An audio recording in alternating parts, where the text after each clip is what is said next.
All right, Gunplay. Yo, Man, how's it going, man? I'm blessed beyond belief, brother. I'm still hustling, man. Like the song say, man. Every day I'm hustling. Still at it, baby. This is what I do, man. I'm gonna clock out doing this. You've been grinding for a while, man. MMG. It's Been a doing that for a lifestyle. while. Loving hip hop now. Yeah. You've been on the grind for a long Yep. time, man. Movies next, man. Movies next. Movies, okay. You got Yeah. anything specific you're working on? A couple independent flicks that'll be on Tubi. I did one already that will be on Tubi soon. Starting small, you know what I'm saying? One called realgoons.com with Florida Film House. We did that a couple years ago. They just now are about to put it out. So, but that's gonna be my end goal anyway, is to really get into film. You know what I mean? Because just entertainment as a whole, every facet of it, I love. You know what I'm saying? I watch how they from watching Memphis Juke dances and shit like that, watching how they be moving, that shit be dope. That's a form of hip hop. You know what I'm saying? That's like breaking. You feel me? So DJing, when I started out, but I wanted to be a DJ at one point from watching Juice with Tupac. You know what I'm saying? That movie. So that inspired me to be a DJ. So so every facet of, and of course the rap, you know what I'm saying?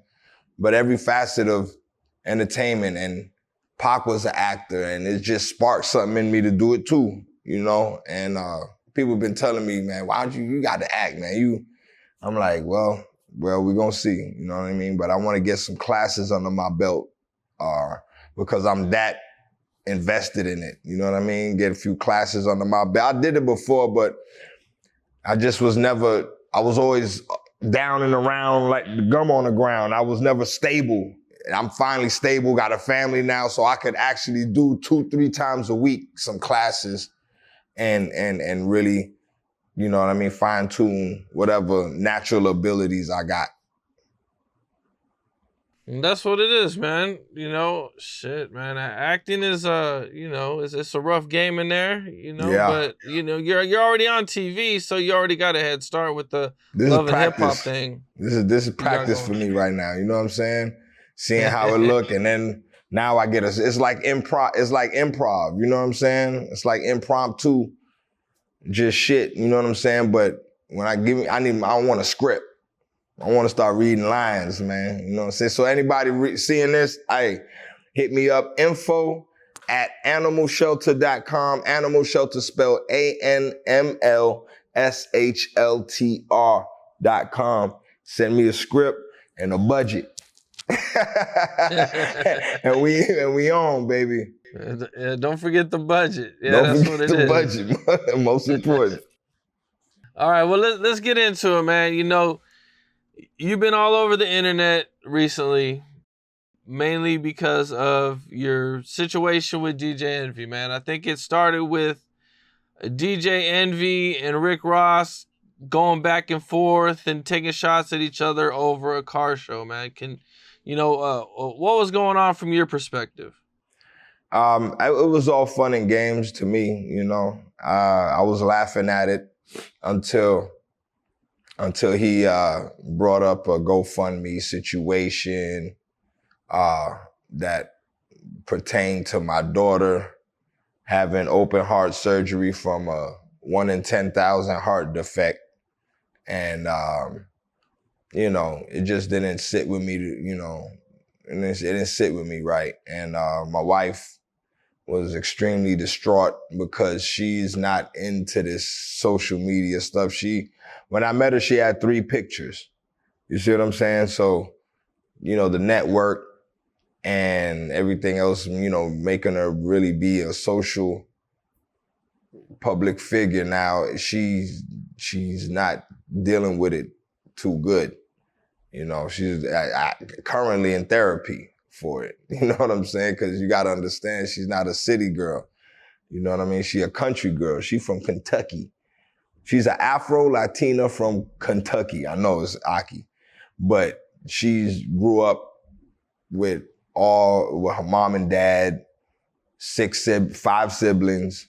You know what I mean? She's been in school. She traveled the world with her father, studying in different countries, coming up. She just graduated with her PhD at 24 years old. So she's been sheltered and been working on academics since she can remember, and track and field. She had scholarships for high jump on the USA team and all of that stuff. So had a contract with Nike and everything. So she, you know what I mean? She doesn't really do the social media stuff and all of that. She's strictly family and academics. She meets me, you know what I mean? It's a Beauty and the Beast situation now. So it's like my past is, you know, not saying catching up, but, you know, trying to bring me back to my past with the bitches and shit like that.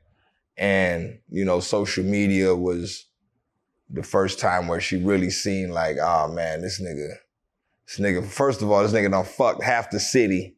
You know what I'm saying? Second, they talking crazy, you know what I'm saying? And so it just snowballed into when Envy said that, it just broke her down, man, you know what I mean? And of course, me actually marrying her, and that's my wife, I feel I have to, you know, protect the situation by any means, you know what I mean? You know, I wasn't trying to get too aggressive or whatever, but I just wanted to let it be clear that, you know, we're brothers, but I'll give you a noogie. You know what I'm saying? You know what I'm saying? I give you a wedgie, little bro. Like, you know what I'm saying? We brothers, but don't do that. You know what I mean? So it's not I got no real problems with Envy. If it's real problems, we would all know. We would all hear about it. You know what I'm saying? So it ain't no real shit for anybody to go, you know, pick a gun up or, you know, pick a hand up for any, you know, for that matter. But it is what it is. I said what I said, and, you know, my wife is in control of this part now because I said what I said. I'm falling back and letting them do what they got to do, you know. She's currently seeking, you know, going through the litigation stuff, and she's got a lawsuit going on, and so I don't really get into it anymore. I'm out of it. You know what I'm saying? That's the part where too many big words for me, man. You know what I'm saying? I'm straight. Y'all go ahead, man. Yeah, but So your wife is suing DJ Envy over this? She's doing, I don't know what she's doing. She's talking about it. I don't want to say anything, but you know what I'm saying? She put a cease and desist on, you know, on the situation. So, I don't know what she's doing at this point, but you know, she was talking about it, but I don't know. I'm not going to say nothing because every time I open my fucking mouth, it costs me tens of thousands of dollars. You know what I'm saying?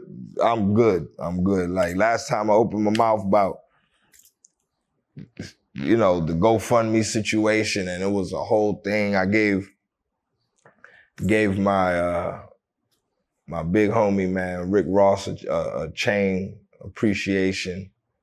You know, just a Yeah. So what token. all happened with everybody, the GoFundMe? they say they wanted a refund. 4 months later, 5 months later, everybody that gave $5 and $10, they said they wanted a refund. And I had to pay the tab. So I'm not gonna get into the numbers and shit like that, but I paid, basically I took a L. A nice a nice 5-figure L. Like, nice one. You know what I'm saying? Like, for nothing, because people 4 months later think I used their $5 their $10 and bought a nigga a chain. Like if I would have bought him a chain 2 years from now, they would have done the same thing. But being that it was 90 days, they seen that they could get, it was 90, I think it was, I forgot 120, I don't know, remember what the shit was where they could get the refund. They all got their refund. And I just wanted to, I was on another platform and I said something out of anger. I said that, you know, they can all, you know, die pieces of shit, right? I said that, right? But going back and watching it and, you know, I wanted to just say, boy, I'm a shitty nigga, but I'm gonna keep it. I'm still upset. I wanted to say, if your mind is, you know, Gunplay, I can hear my wife now. Richard, all right, let me just say this. You were wrong. I did not use your 5s, 10s, and 20s 5 months later to buy Rick Ross a chain. You were wrong, okay? I'm not a scammer. I've never scammed. I had plenty of opportunities to be one of them scammer niggas and shit out there, but that's not me. I look down on people, you know what I'm saying? I don't look down on anybody. Let me stop that. Let me say that. Let me stop that right there. Let me redact that. I don't respect people that have to scam their way into anything, okay? And if anybody knows Gunplay, I'm the most honest, transparent nigga you would ever meet. You see what I'm saying? So you were wrong. I did not buy that chain from your support from GoFundMe. And I apologize for calling all of you and wishing that you would die a piece of shit. I said that. And I apologize. I hope this goes viral. But you were wrong. And that being said, I'm gonna leave that alone. I have to pay a lot of money back that the money was already gone to my daughter, but I still had to pay all of it back. Plus 13,000, let me stop even putting numbers, plus an additional amount of money on top of what I already spent and gave you back. So I just hope that anytime you do give something, you give it from the heart.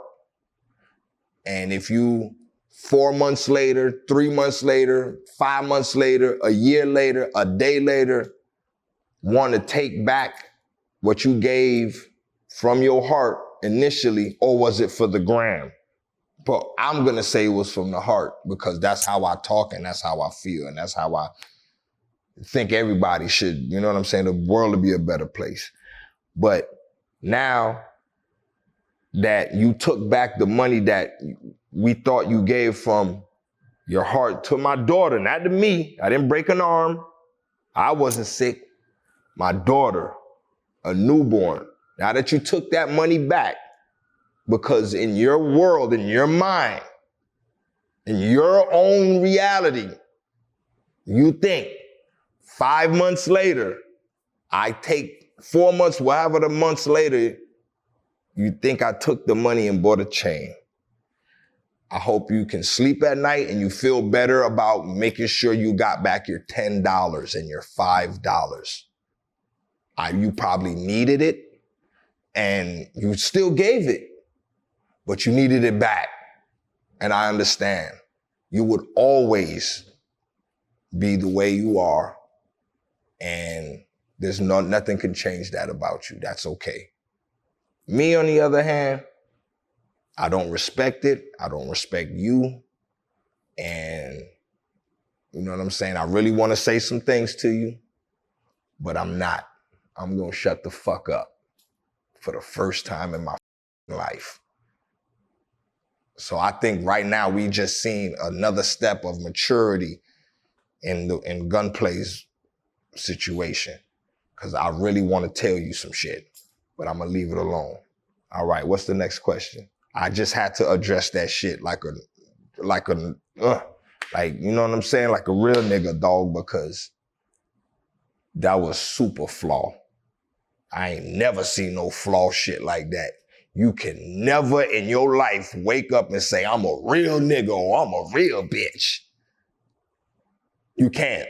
You show that. You can't. It's impossible. You can't. You will forever be a piece of work. To put it nicely. A piece of work.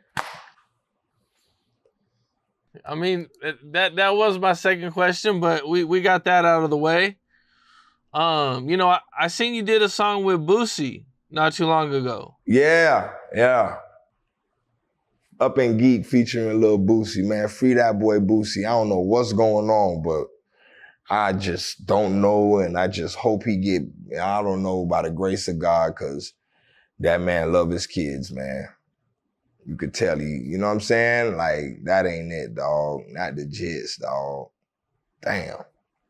That's what it's gonna like. Yeah, they dropped his gun case, and then right when he walked out of court, the feds pick him up.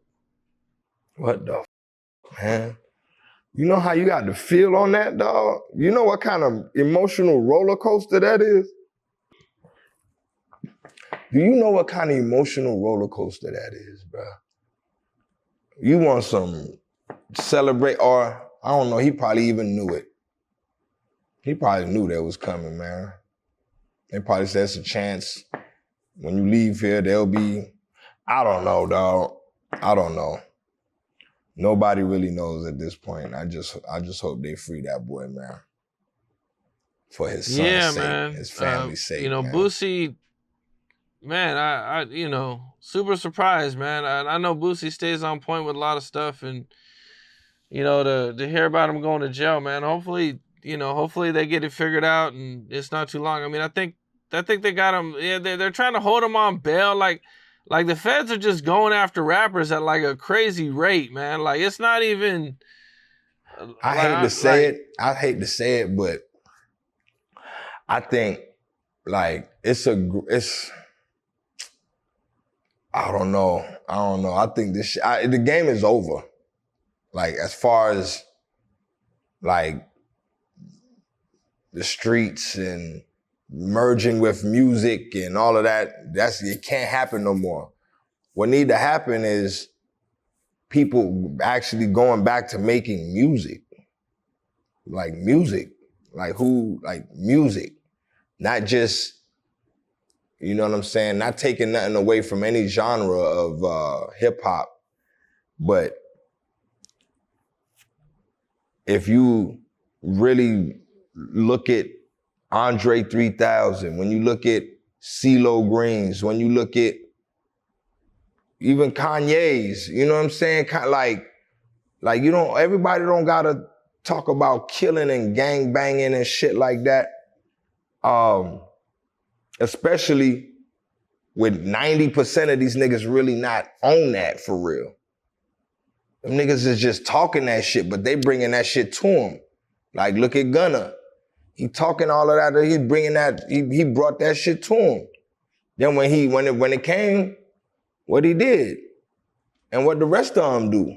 You see what I'm saying? If you're not really built for this shit, because when I jumped off the porch, I knew two things. I was either gonna die or I was gonna go to jail. The only thing I can do to it to prevent that is to prevent that. You know what I'm saying? But I know it's a good possibility I'm gonna go to jail.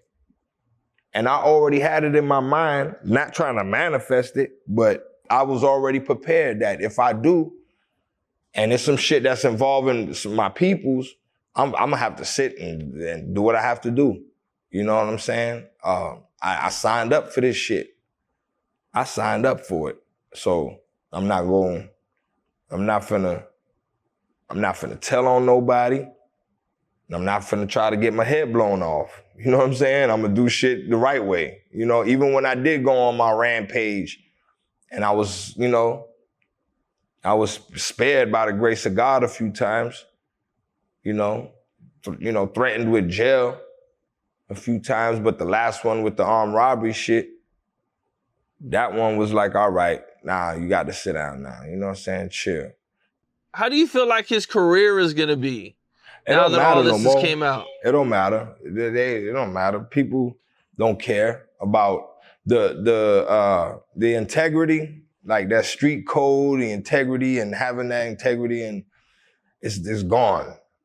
It's gone. You can snitch now. It's okay. It's okay. You can actually snitch and brag about it. You can snitch now. You can brag about it. You can be a male rapper, the next day be a female rapper. It's okay. It's okay. Then one day be,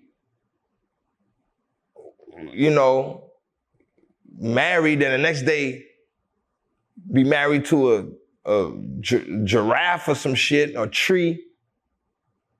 It don't matter.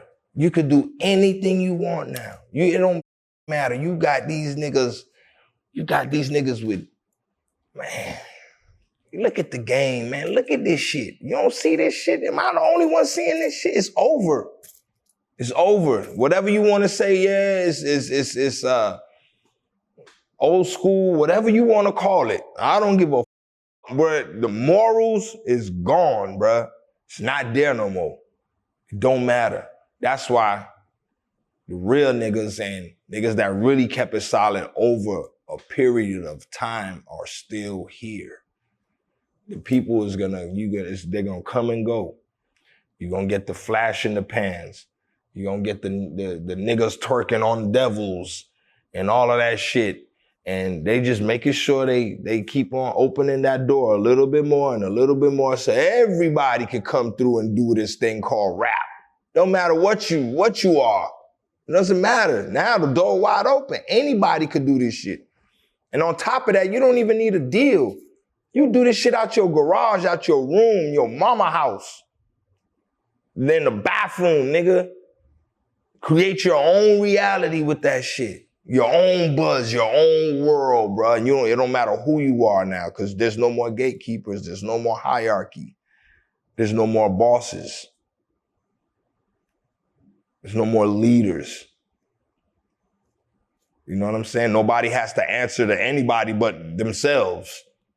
And they don't even know themselves if they need to use the boy bathroom or the girl bathroom. So now you got a bunch of confused motherfuckers that don't know they ass from a hole in the ground, a bathroom, a boy's bathroom, from a girl bathroom, and they could rap.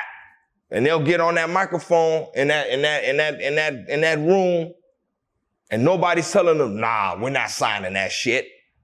We're filtering that shit. We're not doing that. We're not, nah, you can put it out and since the door wide open, there's another motherfucker just like you that's confused too. And say, ooh, two confused motherfuckers, I'm gonna follow this motherfucker. And they listening to some confused shit. And it's feeding them bullshit. It's feeding them confusion. It's feeding them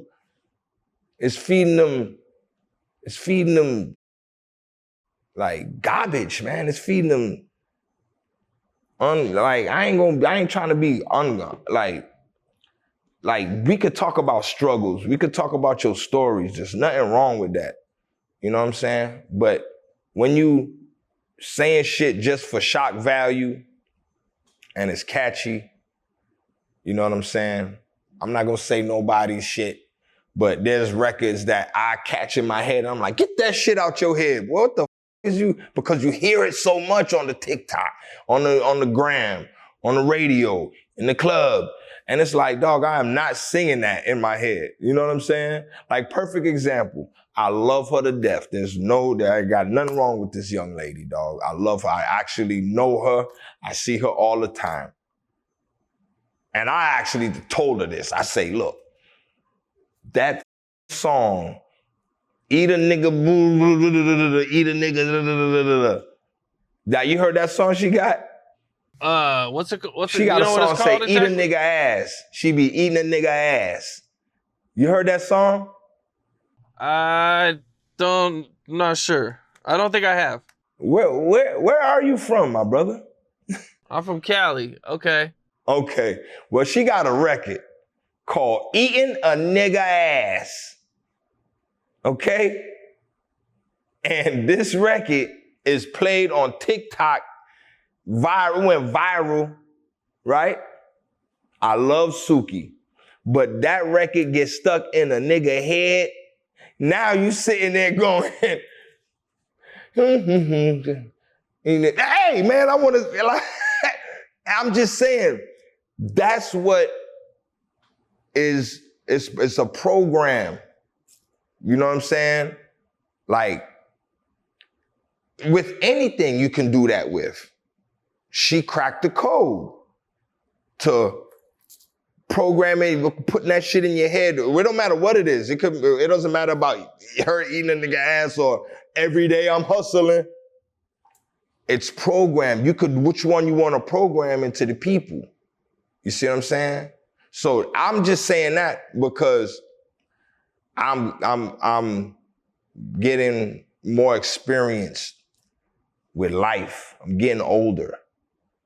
I'm experiencing more. I'm trying different things in different ways to better myself. And the further I get from who I was, the more, I'm not gonna hold you, the more I don't even want to do rap anymore. To the point where I probably have one good run left and I could gracefully bow out. You know what I'm saying?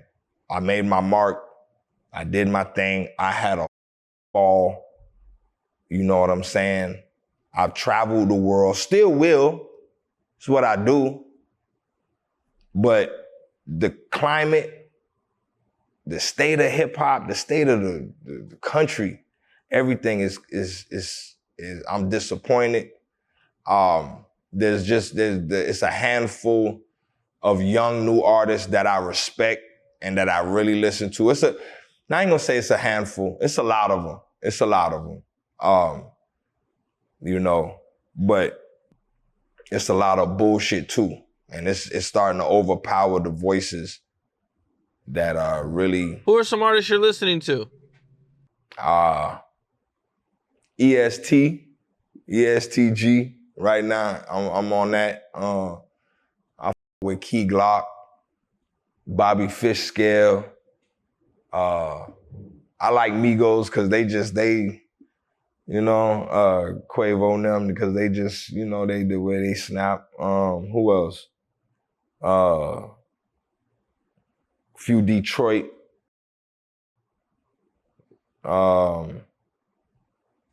Yeah. But I'm mostly like still on my old school Pimp C, Tupac, Nas, Jay. I listen to that in the gym, you know what I'm saying? Yeah. I know Ross and Jay got a pretty good relationship, man. You ever, hang out with them or, got any stories with them? Yeah, it was early. That was early. I haven't, I've been busy just getting myself together and stuff like that. But we had, in the beginning, we were on tour with them and I had a chance to meet them. And we was there for a couple weeks, couple countries, international. And I'll never forget it. That's the first time I seen Beyonce. And, up on as of recently though, I've been just starting my family, getting myself together. But I'm pretty sure when I get back into the swing of things, I'll bump into the big homie again and definitely, you know what I mean? Say Yeah, what's for up, sure, man. Well, one thing that I noticed about Florida, man, is they seem to be extra hard on rappers. Like I know the baby got arrested, Polo G got arrested there, Shiesty. Right now they're trying to give YNW Melly the death penalty. How do you feel about that? And living in Florida and everything. See, the police, it be them out of town niggas though. They come here and they think it's like Dubai or something. Or they think it's like it's a free for all, or they think it's sweet and shit. It ain't. It look like that. This shit a trap. But them people is on you the second you come to the airport, and they already flagged you. They already know where you staying at. They're in the vicinity. If they on you heavy, if you really red flagged, then they gonna stop your shit. Once you get to your room, before you get to your room, once you cross that bridge from the city side there's cameras on the shit now that alert the people on the other side of the bridge. They'll be waiting for you once you cross over to South Beach and shit like that. Yeah. Even if your tags is up, them following rappers, if your tags is up and you going over that bridge, it's take a picture of your shit, and if it's your tag come up suspended or wanted or whatever they already got units alerted to which bridge you finna come over. You got 195, 395, 79th Causeway. They let you know, okay, boom, and they'll have a unit sitting right there waiting for you to get over the bridge and stop you. And they'll see the car and they'll be like, okay, yep, there you go right there. And they'll catch you again and say he just boom. And then you know what I mean? Especially when it comes to South Beach. And then they think, and then it's cameras everywhere. But they young, man. You gotta understand they're young. They don't know no better about Miami. You know what I'm saying? Not saying don't know no better about it in the streets or nothing, but they don't know no better about Miami. Number one, them people don't play. They don't play, especially where they be at. They don't be on our side. They be doing shit over there on the side where we don't even go to. For that reason, niggas from Miami we don't be on South Beach and all of that shit and with the pistol out and that be them out of everybody that you see on South Beach with the memorial. If it ain't memorial, even if they just down here, that ain't us, bruh. We nobody goes to the beach, bruh. It's off limits, like to us. Like mentally, bruh, subconsciously, we don't go there. So everybody there is from out of town. They come from out of town, they want to be strapped. Okay, you're gonna see another out of town nigga that's scrapped too, because they don't know, boy, this is not the place to be scrapped on the South Beach, because they number one, you're not getting off the beach. Where you finna go? Where you finna go? It's a couple blocks. It's not really big. Where you gonna go? They gonna shut down. There's 2 places to get out. They could shut down from 16th to 5th Street, bro. You're going nowhere. There's nowhere to go, bro. They could cordon this shit off and you're stuck. There's nowhere to go. There's one way in and there's one way out, bro, of South Beach. So you got niggas shooting up shit. But on the other side of the bridge, like when you go to the city, like with the strip clubs and shit like that, you know what I'm saying? That'd be, it'd be us killing each other. You know what I'm saying? Don't be no out of town shit, but them niggas, they young, they'll learn. And that's why I like to see them slip, trip, and bust their lips sometimes, because that's the only way to learn. That's the only way to learn that you really blessed, that you young and making more money than, you know what I'm saying? A lot of motherfuckers. So, you're gonna have your leeches, you're gonna have your bitches, when you realize that once that money comes, they're like a magnet to take it away. That's all anybody around you, including your family, your blood family, they are all there to take your money away. If you wake up every day and say that, to yourself. You have no, I won't give a fuck about anybody else, but making sure that my paper's straight. And then if I want to, you know what I'm saying? If I see, okay, this is because you can't, if everybody asking you for money, you can't put out everybody fire. Sometimes you gotta let it burn. You know what I'm saying? But if you can maintain a decent amount of money coming in, and you can start seeing the people that you not giving money to, how they act.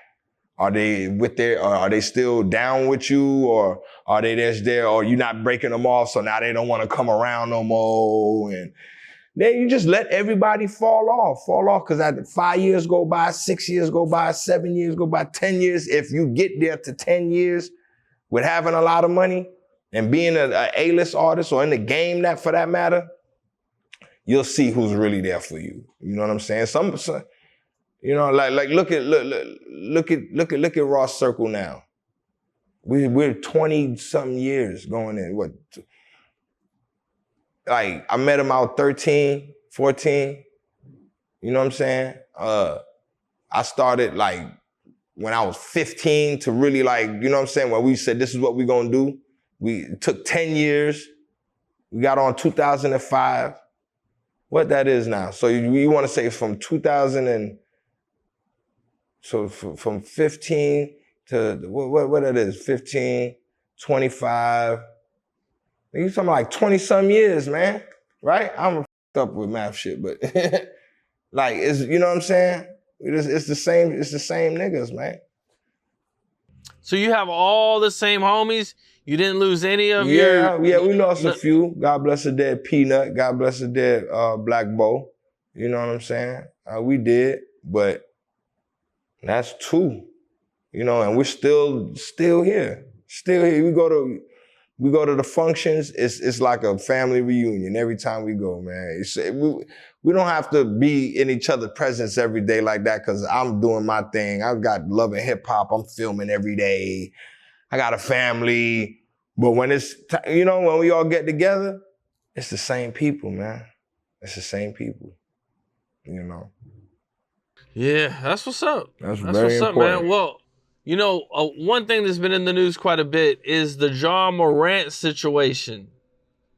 You know, bro, what's wrong with that boy? I'm saying, look, I ain't even gonna say nothing wrong with him. I'ma just say, when you young, you know what I'm saying? Only you can tell you what to do. So let that man do what he do. That man wanna wave pistols, laser beams, shoot a nigga broad day, let him do what he do. He has to learn, unless he don't want to, and then that's cool. That's whatever reality and future he wants for himself, he'll do it. If he don't want that shit, he won't do it. You know what I'm saying? If he don't want it, he'll throw it away. I'm guilty of that. I'm guilty of feeling like, like, oh, this shit too easy. Like forgetting all the hard work I put in. Actually, this is what a nigga is. You know what I'm saying? Like, sometimes you forget. You get caught up. The money there, the bitches there, niggas there, hanging out. Hey, boy, smoke, drink, vibe out, vibe. You know what I'm saying? And you know you got a natural ability, or, you know, that you're above average. You know what I'm saying? You don't really need to put into practice. And you show that when you hit the court or when you get on the mic. Yeah, you know, you're gonna get comfortable. You know what I'm saying? But when you have that sort of an advantage of natural ability or a passion for something, I'll do it every day. If I was him, I'll be in there shooting just like Kobe. Same shot every day. Every day. Same shot from the same spot every day. Getting back where it's damn near impossible to miss the shot. or it's damn near impossible to not come up with a whole hook, verse, and video concept in 15 minutes. You know what I'm saying? Like you got to, once you do it that much and that, you know, I don't know. Well, To it each his doesn't own. seem like he wants any help. Lil Wayne reached out to him. Yeah, I see. And he left him on red. He said he ain't even respond. Ain't even respond to him, man. I don't know, man. It looks like he's gonna get a long suspension. They said for the rest of the season, didn't it? I think 30 games. 30 games? 30 games. How many, dog, you know how much money that is? It's a lot of money. I can't do that, boy, with the, man, give me my money, man. There's nothing, man. I don't understand nothing. You not finna suspend me for no 30 games, bruh. So, well, how much you think that is a game? Like 200 a game? He probably get 150 a game or some wild shit, right? I mean, what's he probably makes $30 million a year. 30 million a year, a season? At least, if not more. Let me yes, 82 games, right? Do the math real quick. He collects $231,000 per game. Jesus Christ. So 231,000 times 30. Put that in there now. Let's just calculate the L for the laser beams. For the pit. Confused, bruh. He must have grown up rich or something. That's $6 million. It's about $7 million. Look, I had a lot of expensive mistakes. A lot. I made a lot of very expensive mistakes. With the law, with even just up until recently with the giving my brother a chain. You know what I'm saying? Like, I do shit from the heart. You know, anything I do is from the heart. So I wasn't thinking about what people would say if I gave them a chain. Would they still think that I would use that money, that money is not already spent 4 months ago? Like, I didn't even think that their mind would be that peanutted to be like, he's still holding on to that money, that $10 I gave him. And you know what I'm saying? It's like, I don't know, man. I forgot what I was talking about, man. That shit stopped pissing me off again. We was talking about the John Morant losing $7 million. Me off again. Huh? We was talking about John Morant losing about $7 million. That nigga there, man, I don't know what's up with dog, man. Oh yeah, expensive mistakes. Expensive mistakes, man. Bruh, he might need to go through that. He might need to have that quick little L. You know what I'm saying? Maybe just an expensive mistake that he gonna learn from. Cause I know for a fact, I won't pistol whip anybody anymore. You know how much it cost me? A lot of money. You know what I'm saying? To fight a case that a nigga not even finna show up to court for. And it's like, now I show my admiration and my respect and love for my big homie, because he's done so much for me behind the scenes, especially with my daughter's situation happened straight to the account. Me showing love and gifting somebody that I can't even do that anymore without somebody saying it's a GoFundMe, or I can't go eat. It's a GoFundMe money. I'm paying for your meals. So now it's like I learned from that. All right, bet. And I can't tell anybody that they're gonna die a piece of shit. Okay? I learned from that. That costed me too. So But he has to learn. Everybody around you, you know what I'm saying? Everybody around. Let's see who stick around after the, you know what I'm saying? Let's see who stick around if they kick him out the NBA. And he got to go play overseas. God forbid, knock on wood. I never wish that on that boy, because that boy's super talented. You know what I'm saying? I'm not even into sports like that no more, but I used to be, so I still watch it from time to time. And he's super talented, dog. You know what I mean? Yeah, man. He could be the next legend talented. Possibly. If that Definitely an man was to all-star. sit there and really commit, he won't be in the rafters, bro. Yeah, if he wins, yeah, he's got the opportunity to do that. Yeah. If he applies himself, raw yeah, talent. If he was just to he's got the raw. apply, He got the raw talent. I agree. I agree with that. not saying now, but he got glimpses of greatness, man. He got, you know what I'm saying? He's showing glimpses of greatness. Well, I thought I would kind of get into your whole story and everything.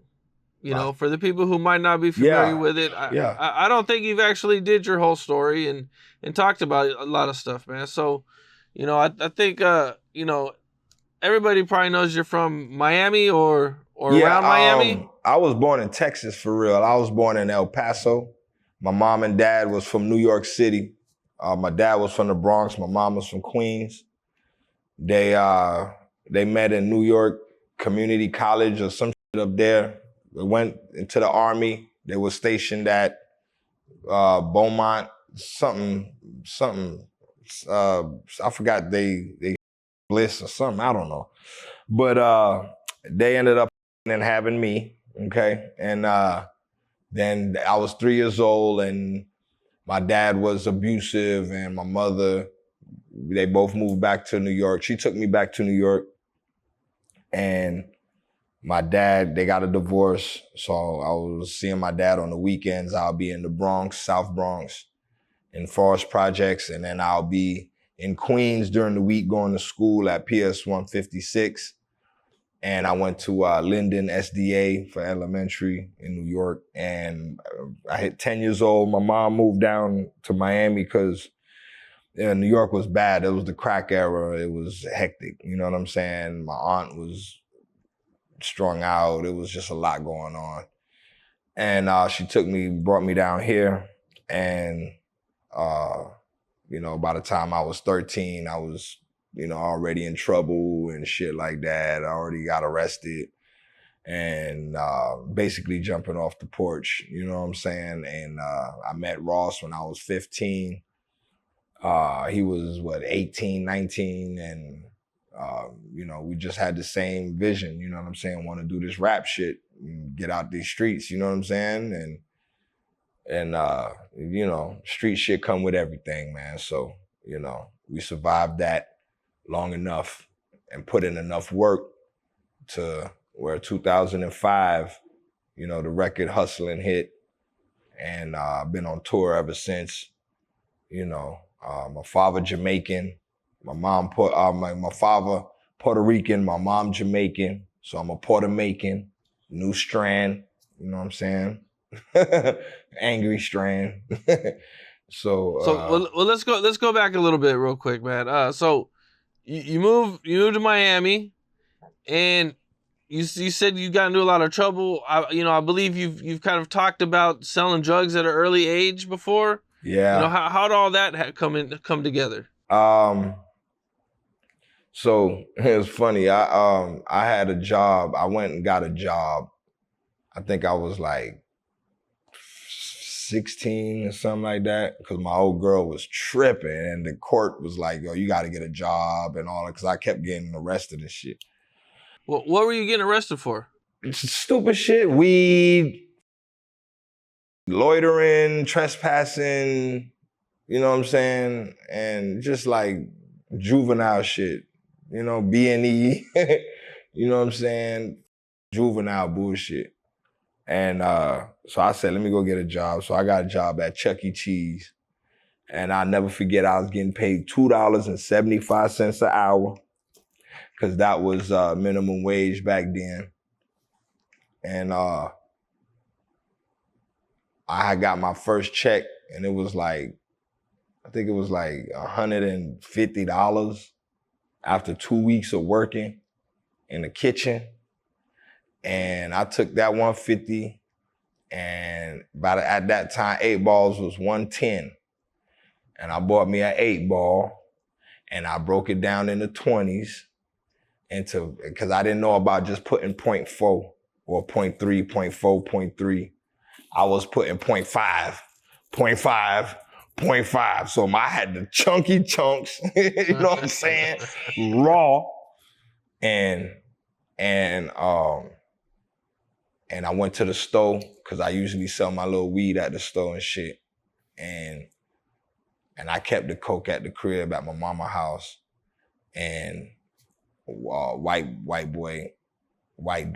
guy, he was like older guy. He was like, "Hey man, you holding?" I was like, this sound like a cop. Nigga say you're holding. I don't need nobody talking about you holding. I was like, nah, what you talking about? Well, like, what's up? What's your name? He was like, you got any? I was like, damn, bro, this might be my first. So I went, I got it for him. That man bought my whole 8 ball that day. From that one time I served him to that night, he just kept coming back. Let me get another one. Let me get another one. And mind you, I was just selling nickel bags of weed, quarter pound, half pound. I'm thinking I'm doing something. You know what I'm saying? A little pound, a little nickel bag, 7s.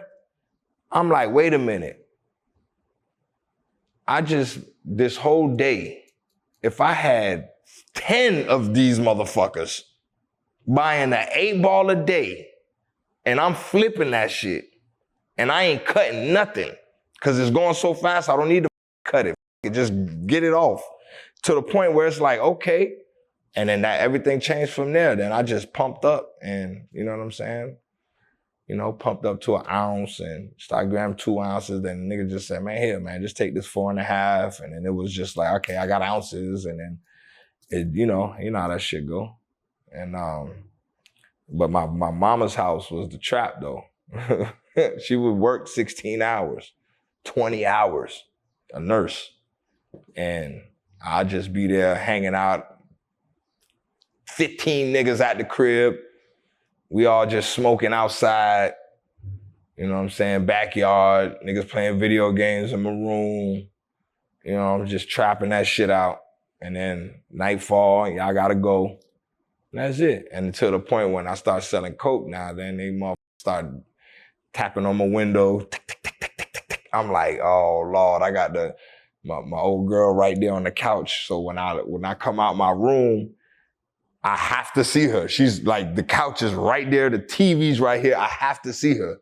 So I keep going outside, and she ain't really saying nothing, but then, cause she know I got a lot of friends and shit. But then it just started getting out of pocket, dog. You know what I'm saying? And then I just, you know, I had to move, get out, and you know how the story goes. But the cliche. Were you going to high school? Huh? Yeah, I was still in high school. Yeah, I only went to school to sell weed and coke. I went the morning time, and then I'll leave, and then I'll come back for lunch, and then I'll leave, and then I'll come back when everybody letting out. And then that was my routine. So I ain't never really go to school. They sent me to adult community school, like the trade schools.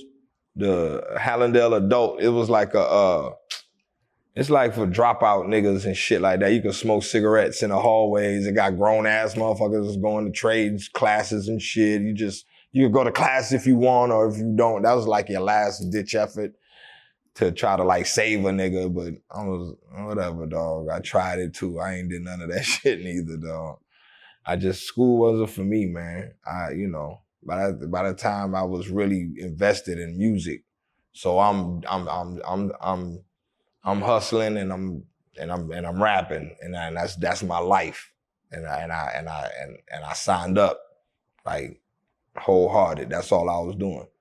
And, so who starts rapping first, you or Rick Ross? He was already doing his thing. He was already writing little. He wasn't in. He didn't go in the studio yet. I remember his first studio session. We were just like writing and shit. Like I was always writing at the crib. You know what I mean? Like, so he'll be writing and shit like that, but we never really recorded nothing. And dude named Earl Hanna, the one that was basically funding everything. He got a session and everybody was in there and he did a little mixtape and we did it. I was on a couple songs and it was a thing, man. It was a movement. When we started a nice little movement just in our little hood, just in our little city, you know what I'm saying? Carroll City, like really like our neighborhood. And then it just started, bubbling up and, start doing shows for free, you know what I'm saying? And we started doing shows in Fort Myers and shit, flipped the truck one time I think we got paid like $250 that show. And flipped the truck coming back from a dog, God bless a dead peanut, with too drunk. He told us, man, I'm too drunk. Drive, shut up, we tired. We was performing, you ain't did shit. Flips the truck. It's just wild, man. Just then I started doing more drugs than selling. You know what I'm saying? Well, not doing more than selling because I always had it, but I started doing it a lot. I started doing a lot of coke. You know what I'm saying? And everybody around me started, was doing it, and it was just a way of life.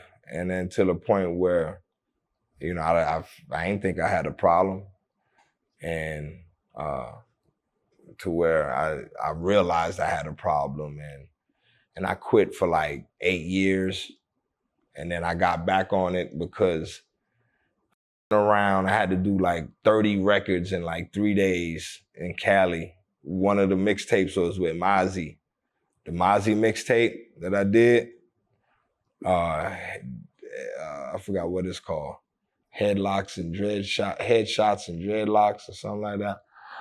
And I did another solo mixtape with this company. They paid us and shit like that. And I was like, man, the only way I could get through it by getting me a nice 8-ball or some good old, you know what I'm saying? So I did it then, finished the records, and then that demon jumped back in me, man, and I was off ever since. But then I quit again when DMX died. Yeah, like a little bit before that, I relapsed when DMX died, but I woke up and heard he died, and I was like, all right, I'm done with this shit, bro. You good. You know what I'm saying? So DMX inspired you to quit. Yeah. That's what's up. Yeah, for sure. Nowadays, it's not even really the coke, it's the fentanyl that they're putting in it. Yeah. But I'm saying, like, what I'm so confused, it's like this.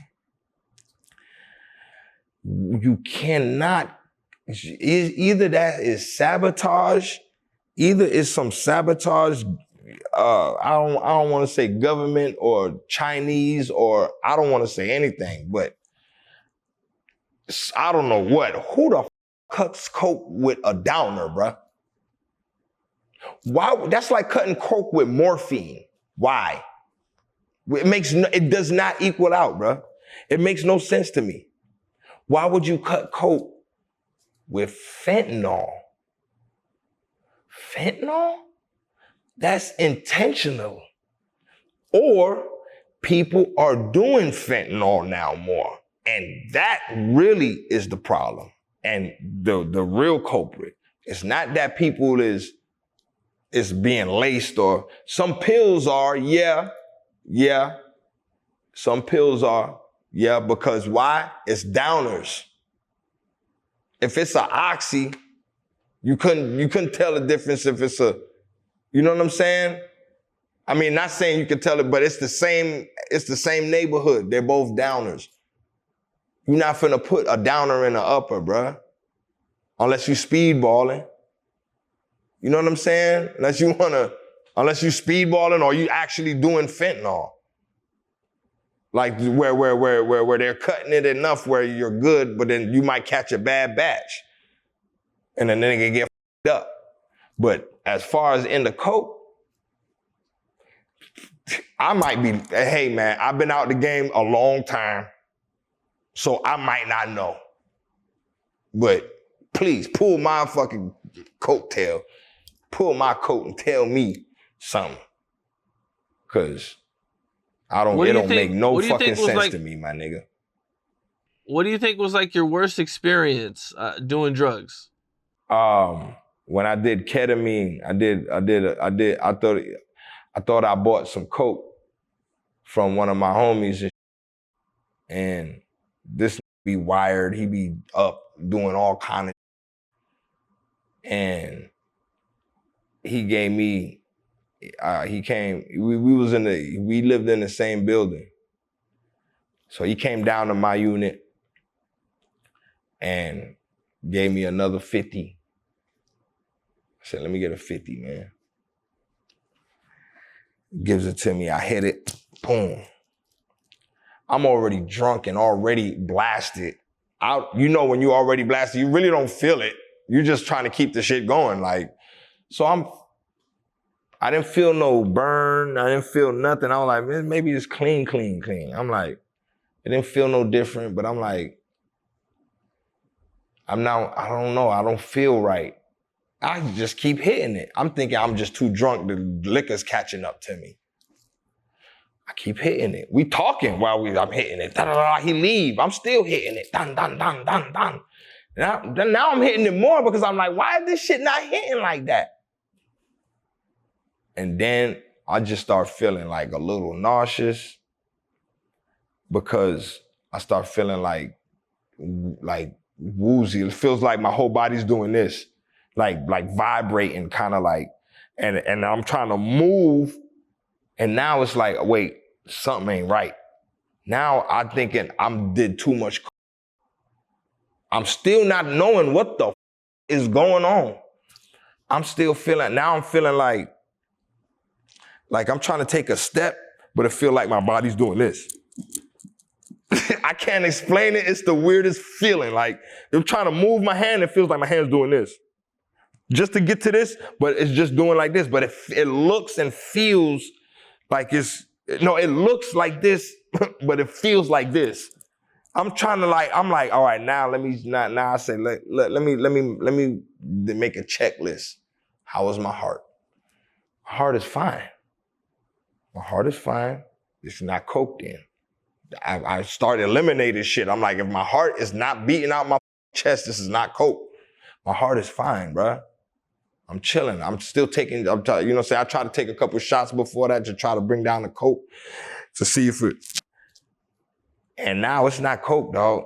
And I'm like, now I'm feeling like I'm tripping, bro. Now I'm on the floor. I'm trying to crawl to the bed to lay down and it's taking me at 30 minutes, my nigga.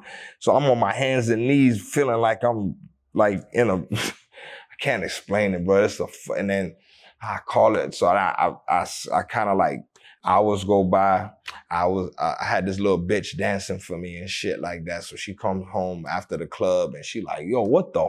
I'm almost to the bed, but I'm not there yet. And she's like tripping and giving me some water and shit and just trying to like get me in the bed, help me in the bed. And then I fell asleep.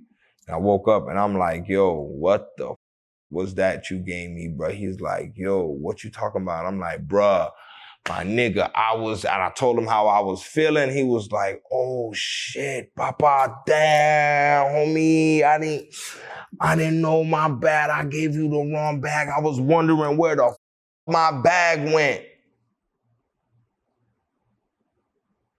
I could not find that shit, dog, and I was blitzed, bro. I didn't even know to even ask you. Nigga done gave me the wrong bag. He said you went into a K-hole. What is it? A K-hole, pause. What is that? A K-hole. A ketamine hole. I guess when you take too much and you when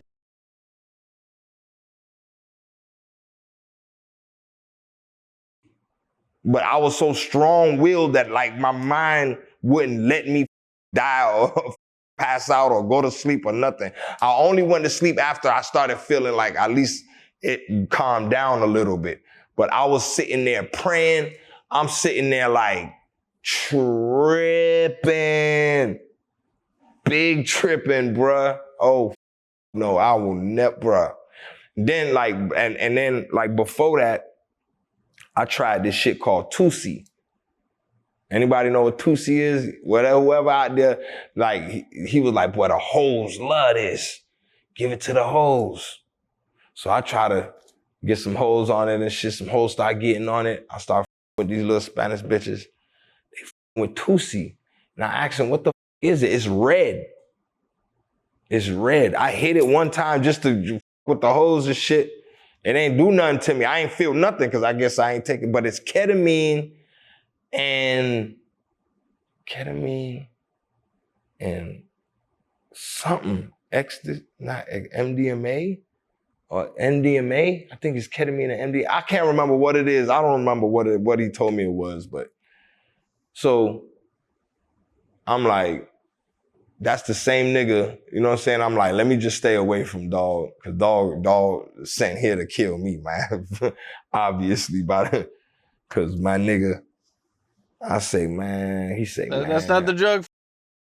Yeah, man, I used to like just be, but that's when I was in like a real dark place, man. Real dark place, man. You know, when you be at that rock bottom, I don't know if anybody been there or if you been there, man, but like, you just be at that, where you can't go. The only way else to go is jail.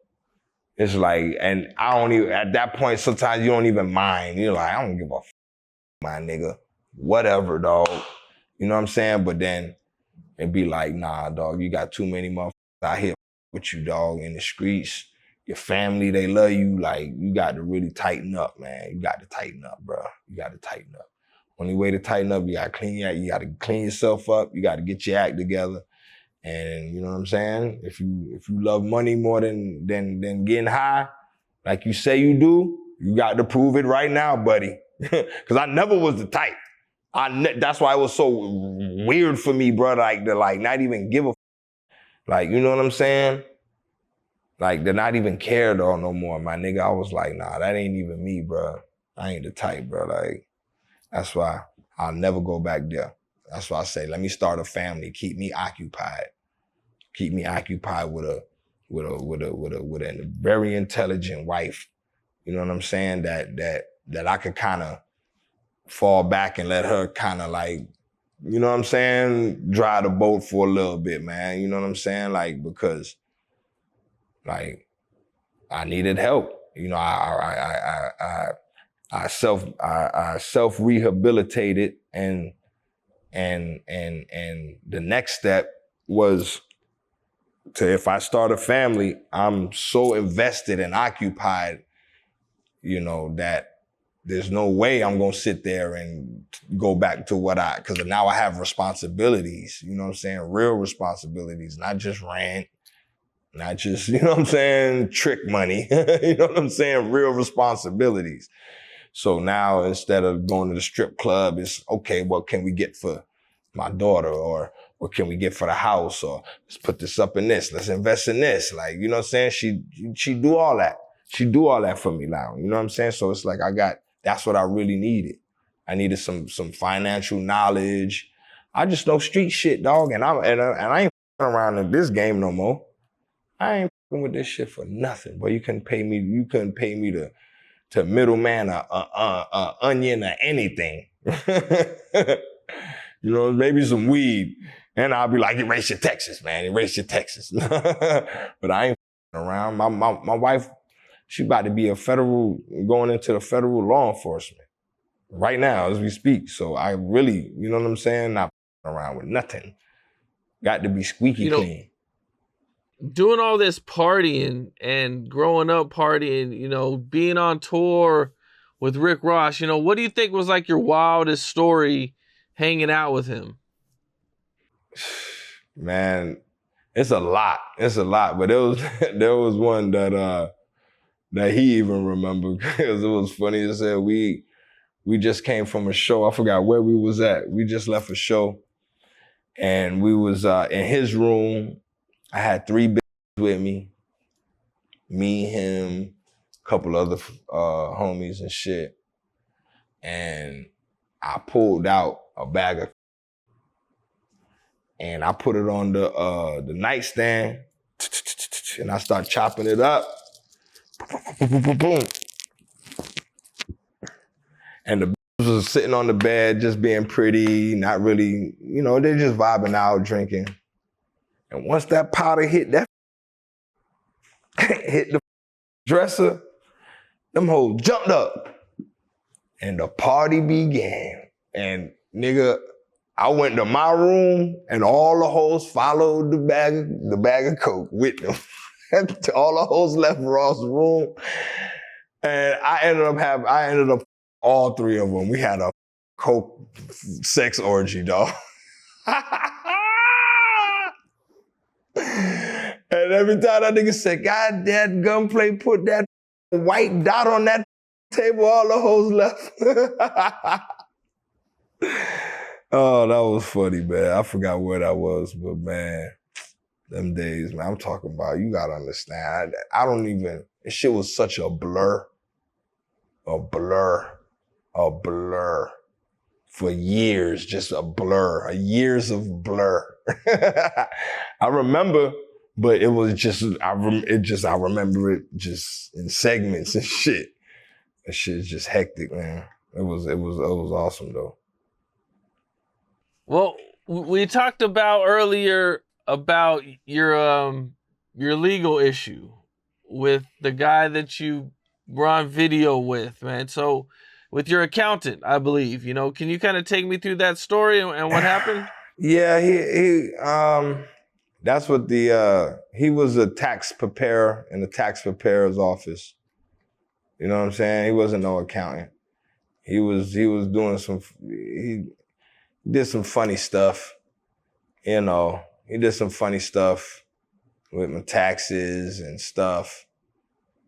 So I felt, you a street nigga, I'm a street nigga, you played, now it's my turn. Let me go ahead on and relieve you of your situation. Let me get that. And we could go ahead on and go to war in the street, but nah, he won't call cops. So then I had to go on the run. And then... So you go into his office, right? I seen the video, and you guys are kind of talking at first. Yeah, because I had 2 options right then, all right? So right before I go in there, see, I don't want to incriminate myself. Can they still fuck with me? Like, the case is dismissed. Can they, right? I don't think so. It's totally dismissed, right? What it is, like, I just felt like the nigga owe me, you know what I'm saying? And he been shoo-shooing me, nonchalanting me for like a couple weeks. And I'm telling him, I'm like, listen, you got to pick up my phone calls because I feel like you robbing me, bro. And I'm going to tell you, it's not going to end well, So, he ain't listen. And it was Friday the 13th, April Friday the 13th. Tax season is now over. Still gave you 13 days, you know what I'm saying, to get me my shit. And I still didn't give me my shit. So, he wears that chain a lot and, I had to have that. So he didn't have it on. He had it on before we walked in there. When I walked in there, it wasn't on. So when my homie walked in there, it was on. Hey, he got it on. I walk in there, it's not on no more. That's why you see when I grab him and I look, like, where's that? If you look, like, I open his shirt because I'm like, where's that? And because I know it's in here. And that's when he reach over. That's when, before he reach over, slap him. And he reach over and you see he reach up under something and pull the chain out. He didn't take it off his chain, off his shit. You see what I'm saying? Because he knew he f***ed up. He knew you did some f***ed up shit. So why is you even taking your shit off? Why is you even on high alert when a nigga walk through? You know what I'm saying? When a nigga come through, every time I come through, it was plenty of times I say, hey, he got that, he'll be around the homies and shit. Hey, he got the chain on? Yeah, he got the chain on. I'll pull up an hour later, 30 minutes later. I'll let know, hey, I'm finna pull up. I'll be around there. Y'all around there? Yeah, I'm finna pull up. I'm finna go get some gas. I'll be around there. I'll pull up. He ain't got the chain on. And this is 2-3 times already. I'm like, why are you doing that? Why are you taking your chain off when I come around if you don't owe me no money? Be for real. If you don't owe me no money, why every time I come around you taking your chain off? And it's Thursdays, Fridays, and Saturdays. Or Friday, Saturdays, and Sundays. One of those, I can't remember because when you're laying on something, you know that everything's, you know, when that motherfucker get it cleaned, I know everything about that chain, and because I wanted the watch and chain and bracelet and everything, and I came back for it too, an hour later, and it was a thing, pistols and stuff, and long story short, he told us crazy, bro. So he goes to the cops, and you go on the run. Yeah, and I go on the run to Atlanta, and then that's when I did Bible on the Dash. That's when I did Bible on the Dash. What you call it? What's that other one? The Kendrick Lamar record, Cartoons and Cereal. The A$AP Rocky record that was on his album. I did a whole bunch of mixtapes. I did that verse from Power Circle and shot my little piece of the video when I was on the run. That's when I worked my hardest because I felt like I wasn't coming home, so I'm gonna give y'all as much content as I could, from blogs, fishing vlogs, boar hunting vlogs, like, you know what I'm saying? I'll try to do as much content to leave my with because I knew I wasn't coming back home. So I did a lot of videos, a lot of mixtapes. Yeah. And now you finally turn yourself in, and what happens? I sit for like 3.5 months with no bond. And then at my bond, the bond hearing that I finally got, they told me $150,000, and so I bonded out, and I was on house arrest for I think like 4 months, 3-4 months till trial, and the whole time he's like cooperating, and I'm like, this nigga. So the day finally gets here where it's time to, we're gonna see if he's gonna come to court. He didn't come to court. And turns out, maybe a year or two later, feds came, arrested him for tax fraud and all the fraud he was doing at that tax preparing office. And he ended up going up to Atlanta and basically working and getting motherfuckers locked up and all kind of shit. And that's what I'm hearing, so. How much time were you facing? PBL, they were trying to hit me with life, but I would have probably did 10, man. Damn. Yeah, I say PBL. I was like, what the fuck is a PBL? I said, punishable by what, life? Stop. Get the fuck out of here, man. I was tripping. I was like, you're not serious, bro. Who the fuck is finna do life for slapping this puss-ass nigga that stole from me? You dead wrong, bro. You dead ass wrong.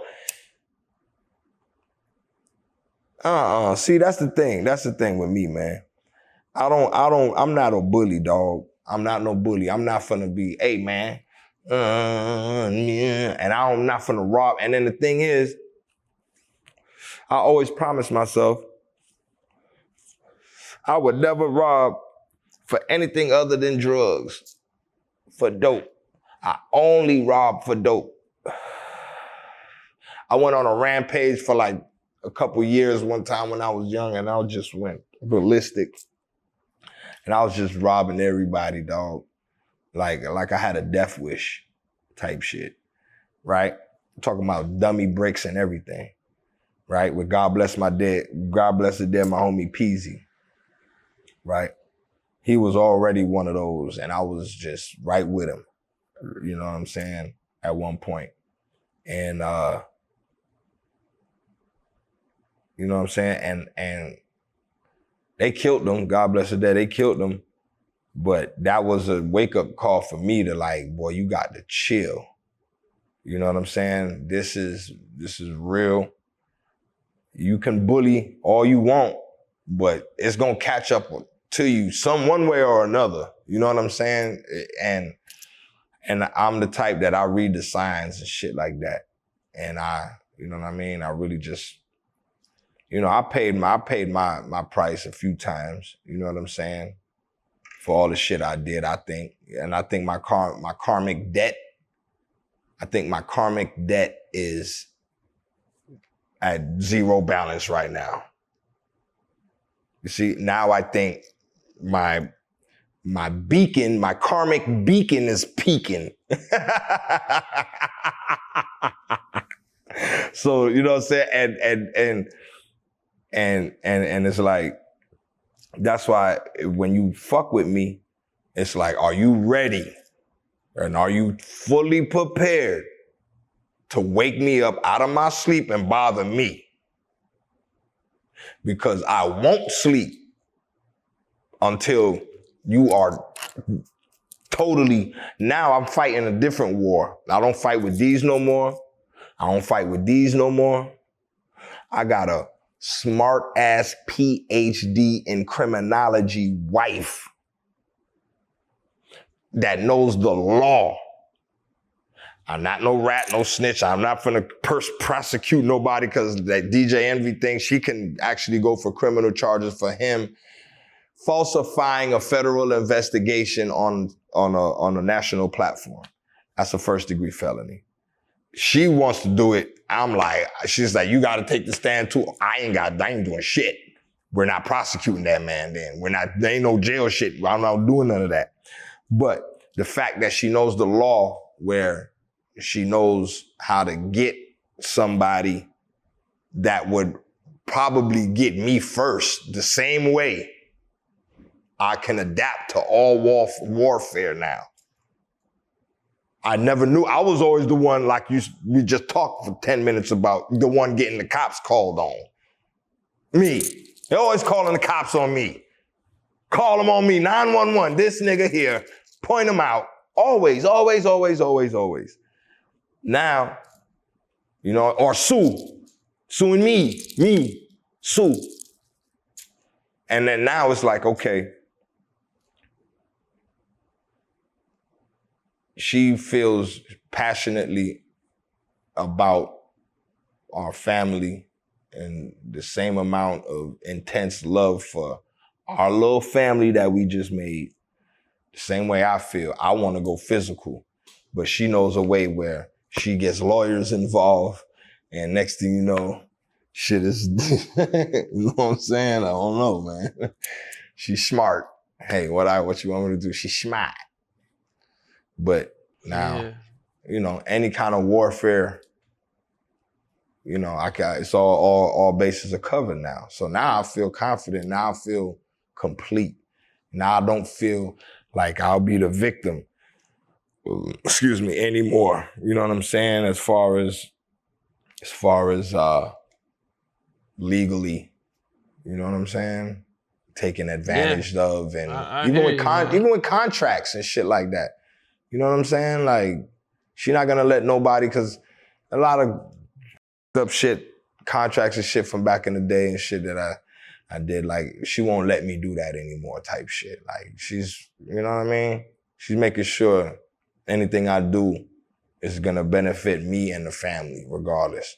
Cause me, I don't care. I don't really care anymore, really. Like, I just be doing my thing. I like to live life.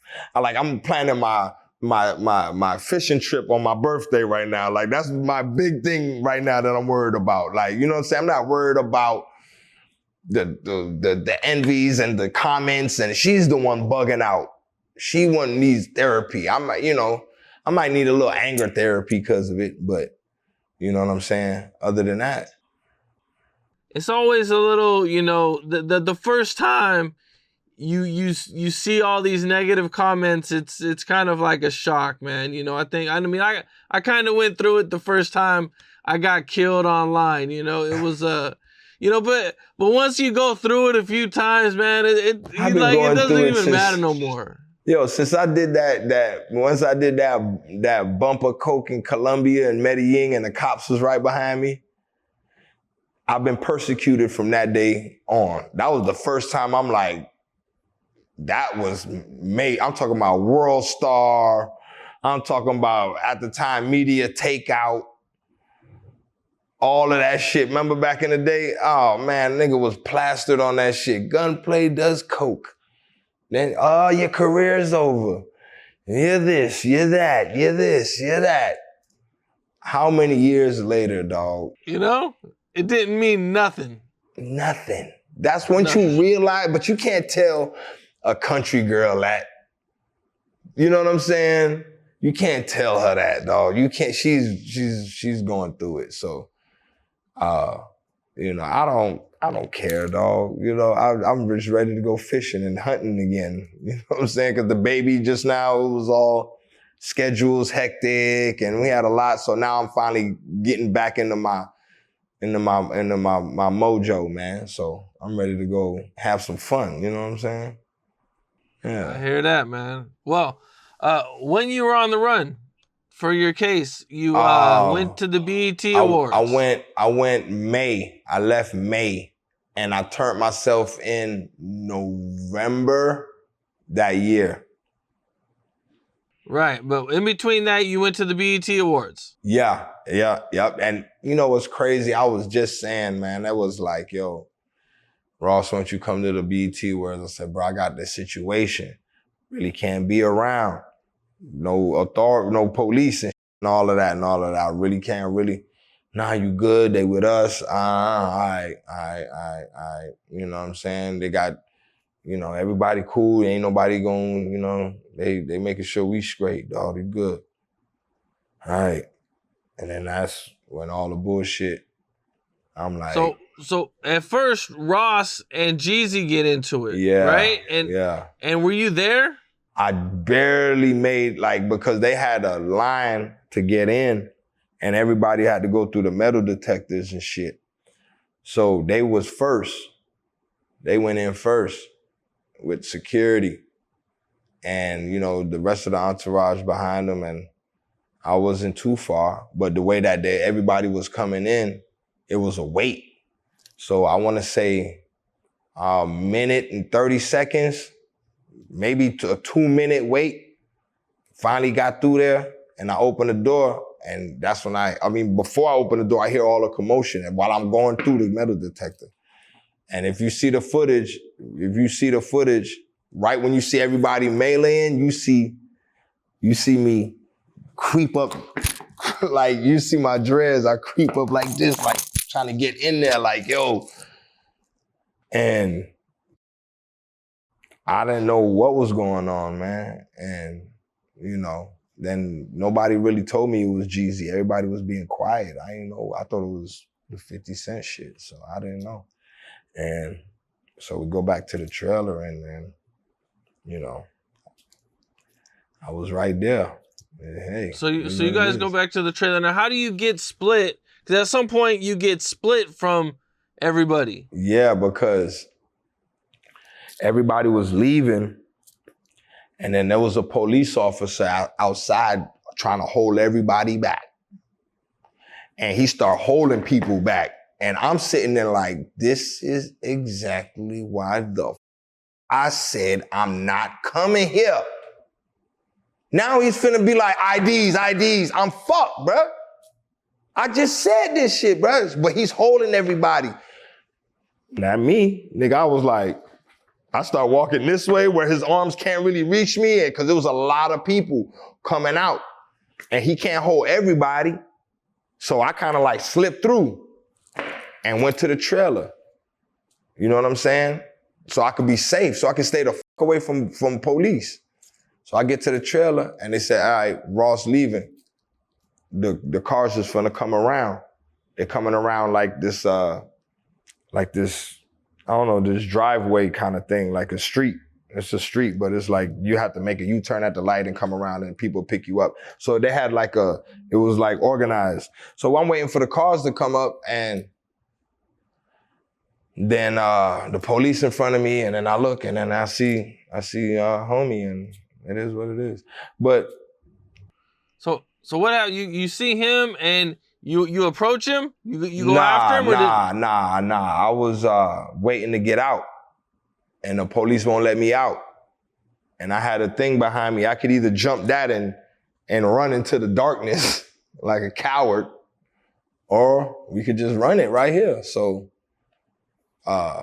Mike Knox, I think that's his name, big guy. He threw a punch. I threw a punch. Then... So from the video, you know, they all kind of jump on you. Yeah. You know, and then it gets broken up. Yeah, then it get broken up. And then the pepper spray broke everybody up, and then it was my turn. Before that happens, you go after somebody. Yeah, then I jumped on one of them. I think it was Mike Knox again, and I wish I had my shank on me. Then I was already going out with a bang. And I said, nah, don't take the shank, dog. Don't add no extra charges, dog. But if I would have brought that, I would have jabbed him right in his armpit right there. Nah, let me take that back because they gonna persecute me again, dogs. Gunplay says he's gonna stab Mike Knox. Nah. But I just, just try to get some get back. Look, man. That shit there. Did you see 50 Cent in there at all? That right there was just to show how my heart is. You know what I'm saying? Like, no matter what, anybody that would see that many people and see his ops right there and have the option to run, I think 9 out of 10 would.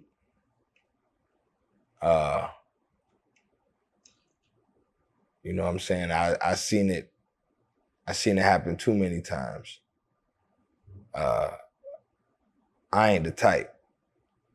I don't even tie my shoelaces because I don't plan on running. Ever. We just gonna have to handle that shit right now. But now, like thinking back, I needed that because the judge said, you better turn yourself in now because you out there, like you in the media again for some more shit. And they jumped me, but in the media, they made it seem like I was the starting the shit, and I was the troublemaker, and I got banned from BET and everything. Like he made the calls where I got banned from BET and shit. You know, he played it like how they play, So, but I had to turn myself in 6 days later. And I think that was God telling me, all right, it's time for your ass to sit down and really rethink everything. You know what I'm saying? You got to face the judge. You got to face the fire. You got to face it. You can't keep running. You're running from the law, but you ain't running from 10 niggas. All right, we get it. But you know what I'm saying? So what's up? All right, don't run no more. Let's go. And I head on. I met the law head on. I met this nigga head on. And when I turn myself in, you see not a scratch on my face. Y'all see that? There's not a scratch on my face. Like Anyway, I asked the celebrity box Tony Yayo the other day. Anyway. So you want to box Tony Yayo and some celebrity boxers? Yeah, I'll celebrity box Tony Yayo. Cause he was definitely there. Cause you can hear Tony Yayo, but he ain't do nothing. All you heard was him saying, "Yeah, nigga, nigga." Hey, you know what's crazy though? The older I get, the more like I don't really give a fuck. But it's like I wish the way Ross's business. The way Ross's business mind is, the way 50 Cent TV and other business minds is, if they would have, what if they would have got along? Mm. What if the beef did get squashed that day? Because it was supposed to be squashed that day. Right, was it? I think Fat Joe said he was trying to get it squashed. So what if that really would have happened? And you know what I'm saying? What would have been? That's all I'm saying. You know what I'm saying? It's just my mind goes there when the more clarity I get in life and the more experiences I have, the more I see bigger pictures now. I don't see Polaroids anymore. You know what I'm saying? And possibilities. That's what I be seeing now. Not saying, if like they say, if it's up, it's stuck, whatever. I don't care. But both of them are big entrepreneurs, man. Exactly. So, you know what I'm saying? It sure seems like they could find a way to get some money together. Yeah. There was rumors about your chain. What happened with your chain? Shit, it popped, nigga. You getting jumped by a bunch of people, that shit. It happens, my brother. It happens, man. It happens. Yeah. It was a pretty wild fight, man. I remember, when it happened. It was big news. You didn't run, man. A lot of dudes, like you said, would have ran, bro. I'm down to fight. I'm a fighter. I grew up fighting. It ain't nothing new to me. You know what I'm saying? It ain't nothing. But that was a time when, man, I was a wild boy, man. That was a wild time, dog. I ain't gonna lie to you. I might have needed some straightening back then. I might have needed. I was a knucklehead, boy. It was like, and I felt invincible. I'm just, you know what I'm saying? Like I'm successfully ducking the law in all kind of ways. And I see another year and couple years where I wasn't going to go to jail. I was going to be on the run for it. And I had a nice little plan set up. I didn't give a fuck. But when I really said to myself, I got to face this. I got to do this head on, man. I got to turn myself in. I got to beat this case, get it behind me, and just start over. And that's what I did. Started over. What happened to the group Triple C's? Yeah, that's that was me, Torch, Young Breed, some homies, talented brothers. We met Torch when probably a couple years after we started doing music, me and Ross, and we met Torch. He was down in Miami because he got in trouble in New York, and he was super talented, man. I didn't even think he wrote his own lyrics. He was that raw to me. You know what I'm saying? And Turns out he was his own author, but he was super dope, and that's when we formed Triple C's, you know, Carroll City Cartel. A little bit after that, one of my homies' cousins named Young Breed, and say he's super talented. I listened to him, did a couple freestyles with him, brought him to the group. Ross okayed it. Ross, you know, picked him up, and that's when we did the first album. Yeah, Custom Cars and Cycles. How many albums did you guys do? We just did one. We did a few mixtapes though. Okay, and no plan. There was never no plans for anything else. Nah, that's when we formed MMG. We got, you know, got a situation. What's up? This is Cam Capone. We got more content like this coming soon, so hit that like button, subscribe, and stay locked in to Cam Capone News.